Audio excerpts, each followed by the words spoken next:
Telugu Desam party Nellore parliament అధ్యక్షులు వక్ఫ్ board chairman Abdul Aziz ఆత్మీయ సన్మాన సభను ఈ నెల 5వ తేదీ సాయంత్రం 4 గంటలకు రూరల్ ఎమ్మెల్యే కార్యాలయంలో నిర్వహిస్తున్నామని, దీనిని విజయవంతం చేయాలని రూరల్ ఎమ్మెల్యే కోటంరెడ్డి శ్రీధర్ రెడ్డి పిలుపునిచ్చారు. నగరంలోని తన కార్యాలయంలో గురువారం అబ్దుల్ అజీజ్ ఆత్మీయ సభకు సంబంధించి టీడీపీ ముఖ్య నేతలు, డివిజన్ ఇన్ఛార్జీలు, అధ్యక్షులతో ఎమ్మెల్యే సమావేశం నిర్వహించారు.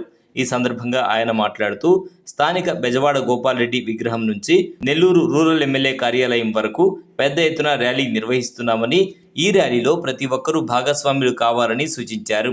ప్రతి డివిజన్ నుంచి టీడీపీ నేతలు, కార్యకర్తలందరూ అబ్దుల్ అజీజ్ సన్మాన సభలో పాల్గొనాలని కోరారు. ఈ కార్యక్రమంలో తెలుగుదేశం పార్టీ నాయకులు కోటంరెడ్డి గిరిధర్ రెడ్డి, టీడీపీ రాష్ట్ర కార్యదర్శి రాజానాయుడు, పలువురు క్లస్టర్ ఇన్ఛార్జీలు, కార్పొరేటర్లు, టీడీపీ నేతలు పాల్గొన్నారు.